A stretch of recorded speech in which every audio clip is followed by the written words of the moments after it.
Mais j'ai été trop long là sur la question. Je voudrais qu'il soit noté devant vous, soyez mes témoins, que moi je ne veux pas qu'on touche à 1 virgule de la Constitution. Il ne faut pas le faire. Et je l'ai dit déjà aux députés qui se réclament de mon bord, aux mecs qui se réclament de mon bord, que ce soit UP ou BR, je leur ai dit, touchez pas à la Constitution. Certes, je ne peux pas vous instruire. Vous êtes député, la nation vous a confié cette mission-là. Vous pouvez même désobéir au parti parce que le mandat n'est pas impératif. En politique, personne n'utilisera le Niger ou l'Alliance des États du Sahel pour assouvir ses desseins personnels.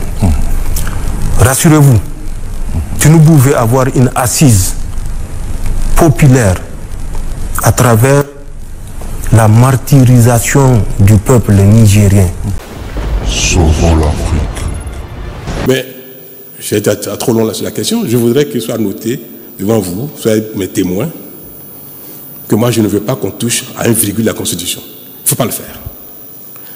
Et je l'ai dit déjà aux députés qui se réclament de mon bord, aux mecs qui se réclament de mon bord, que ce soit UP ou BR, je leur ai dit, touchez pas à la Constitution.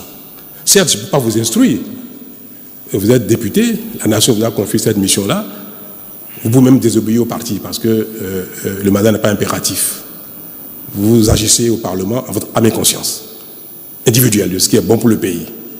Mais je vous recommande de ne pas le faire. Je vous souhaite que vous ne fassiez pas. Je ne sais pas ce qu'ils vont faire demain. Mais moi, à partir d'aujourd'hui, là, devant vous, depuis quelques jours, je dis, je ne veux plus me mêler de ça. Qu'ils fassent ce qu'ils veulent. Sauvons l'Afrique. S'ils s'entendent, UP, BR, démocrates, pour modifier le code électoral par consensus, ou simplement avec la majorité qualifiée nécessaire, moi je vais m'incliner, je vais promulguer. S'ils modifient quoi que ce soit et que nous sommes dans un régime démocratique, je suis un démocrate, si les choses se font selon les règles, je ne demanderai même pas de deuxième lecture pour quoi que ce soit, je vais promulguer. Parce qu'il est temps que les polémiques ne continuent pas d'animer notre vie au quotidien. Surtout que ça n'a pas d'intérêt. On notait, M. Ablogan, que, je ne demande aucune révision et je me poserai à la révision de la Constitution. Pas les moyens qui me sont permis en disant non, il ne faut pas le faire. Et puis, maintenant, s'ils le font comme je suis un démocrate et que ça s'impose à moi, je m'acharnerai à faire en sorte que ce que je trouve pas bien ne se fasse pas. Donc, à la limite, ne pas réviser. C'est moi mon choix de ne pas toucher la Constitution. 2, que les modifications à faire soient conformes à l'esprit de la Constitution et à l'éthique. Sauvons l'Afrique. C'est mon souhait. Mais je ne suis pas, moi, parti dans le peuple béninois. Ce qui se fera, même si c'est contraire à ma vision et à ma conscience et à mon éthique, il va se faire que je n'ai pas les moyens de le mettre en cause. Je suis un démocrate, je m'inclinerai. Voilà ce que j'ai à dire. Découvrez maintenant la réponse percutante du général Tiani à Patrice Talon, Macky Sall et Tinubu. Il expose clairement pourquoi le Niger ne sera pas utilisé à des fins politiques. Il explique également pourquoi le départ de la CEDEAO n'était pas une décision prise à la légère et qu'ils sont là pour un réel changement. Partage-nous ton avis en commentaire. Suivons à présent. Dans le domaine politique, personne n'utilisera le Niger ou l'Alliance des États du Sahel pour assouvir ses desseins personnels. Rassurez-vous, si nous pouvons avoir une assise populaire à travers la martyrisation du peuple nigérien. Mais martyriser le peuple nigérien, c'est martyriser le peuple frère du Nigeria. Et je reste convaincu que le peuple frère du Nigeria ne laissera pas passer. Talon veut avoir un deuxième ou troisième mandat à travers sa rigueur ou son zèle. Sauvons l'Afrique. vis-à-vis de l'AES ou du Niger, particulièrement en fermant la frontière sous l'injonction du maître. Mais Talon, qu'il se détrompe. S'il doit servir le peuple béninois, qu'il le serve.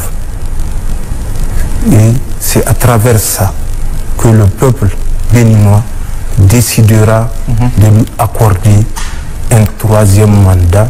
S'il juge que ce qu'il a fait jusqu'ici mérite un troisième mandat. Ouattara veut passer la main ou faire un quatrième mandat. Oui. À travers ça, il faut qu'il prouve au maître qu'il est digne de confiance.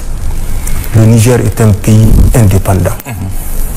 Le Niger, c'est un pays des royaumes, d'empires et de sultanats, je l'ai dit, il y a des milliers d'années. Ce n'est pas à travers le Niger que les gens vont assouvir leur destin politique. Macky Sall voulait un troisième mandat. Le peuple sénégalais avait montré une fois de plus sa maturité politique pour dire qu'il n'y aura pas de troisième mandat. Nous n'avons pas la mémoire courte. Même si nous ne sommes pas au Sénégal, nous suivons l'évolution. Face à l'évidence, Macky Sall a abandonné Sauvons l'Afrique. Cette velléité de s'octroyer un troisième mandat et à contre-cœur permis que les listes soient ouvertes, permis que des candidats soient retenus et fixer les élections pour quand? Vous vous rappelez la date? Tout à fait. 25. Voilà. Et vous vous rappelez la sortie il y a moins d'une semaine? Oui. Et qu'est-ce qu'il en est? Oui, le report. Où en sommes-nous? Voilà. Ils sont évanouis à travers la mobilisation du peuple sénégalais. Bien. Par rapport à cette organisation, quelles perspectives s'offrent vraiment à nous? Mais nos perspectives ne peuvent être que meilleures. Qu'aurions-nous gagné en restant dans la CEDEAO? J'ai fait le rappel. Oui. Nous nous sommes retrouvés avec un terrorisme activé. Nous connaissons qui sont derrière ces mouvements terroristes. Que ce soit les terroristes qui sont sur le terrain avec des armes et que ce soit les États terroristes qui veulent, comme je viens de le dire, atteindre des objectifs des États du Sahel. Nous sommes une alliance qui a une vision claire. Nous avons quitté la CEDEAO. Sauvons l'Afrique. CEDEAO, ce n'est pas sous un coup de tête. Nous avons quitté la CEDEAO pour renforcer cette alliance parce que nous avons une vision claire de ce qui peut conduire nos peuples vers la prospérité à laquelle ils ont toujours espéré que les leaders les conduisent. L'AES, l'Alliance des États du Sahel, et des succès. Ramener la sécurité dans notre espace troublé. Troublé pour que nos richesses soient pillées. Inch'Allah, nous allons réussir cette première phase et nous sommes sur le point de la réussir. Donc, chacun peut apprécier les résultats obtenus.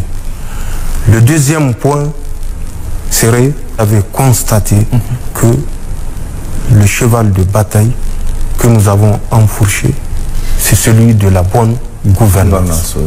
Les ressources des pays de l'Alliance serment qui se traduit par des faits. Et si vous l'avez constaté au Niger, c'est un cas et c'est physique. Le Congo ne tombera jamais, car la victoire du Congo dépend de l'Éternel, Dieu des armées, et à ses prophètes qui craignent l'Éternel, comme l'évangéliste et bishop John Israël Makiese, descendant de Fumu Kimbangu, Jean-Baptiste, 3e millénaire, Voici le temps de l'éveil prophétique. Lèvons-nous donc comme un seul homme, peuple congolais. Défendons notre patrie, car le Congo ne tombera jamais. Vouloir ses pouvoirs, c'est maintenant ou jamais. C'est maintenant ou jamais. Maintenant ou jamais.